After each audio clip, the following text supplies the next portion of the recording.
Hello again. I just got an email from a student just asking for the writing assignment. Should he type it or should he write it? And if he's going to be typing it, how can he go about doing that? And so I've pulled up my Gmail. So once you've logged into Gmail, you should be able to see your picture or your initial up at the top right corner. Right next to it, you're going to see this little waffle. It looks like kind of like a waffle with these dots. It's your Google Suites access. It's a quick access. Go ahead and click on that. And then you can see different Google apps that you can use. And if you don't see what you're looking for, you can always push more and scroll down and find it. The two ones that I use are Slides and Docs and Sheets, I guess 3.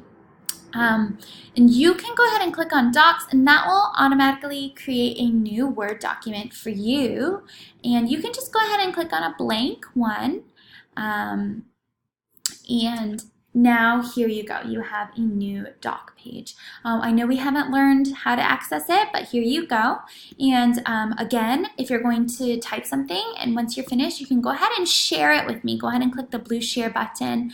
Go ahead and name your document. So again, if it's, for example, Carl, I'm going to write Carl and say November 18th writing assignment. Okay, and then you can click save.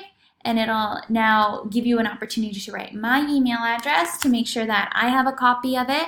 And then you can just send it to me and I will receive it in my Gmail account. And I can check right away what you've done, who's seen it, what kind of work that you've been using. And so it's quite easy, quite simple. Go ahead and use the skills that you've learned from Typing Club. Make sure your hands are in the proper posture when you're typing it, and ask your parents or siblings for help on how to format if you have any questions. Yeah, so I hope that answers your question. Okay, bye.